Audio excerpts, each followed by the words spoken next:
ಈ ಜನುಮವೇ ದೊರಕಿದೆ ರುಚಿ ಸವಿಯಲು.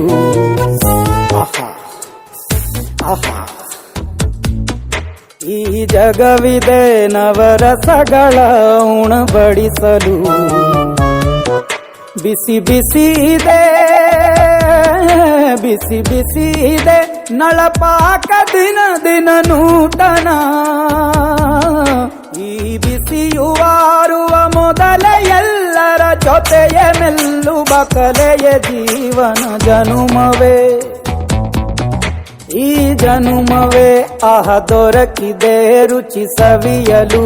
ಈ ಜನುಮವೇ ದೊರಕಿದೆ ರುಚಿ ಸವಿಯಲು. ಈ ಜಗವಿದೆ ನವರಸಗಳ ಉಣಬಡಿಸ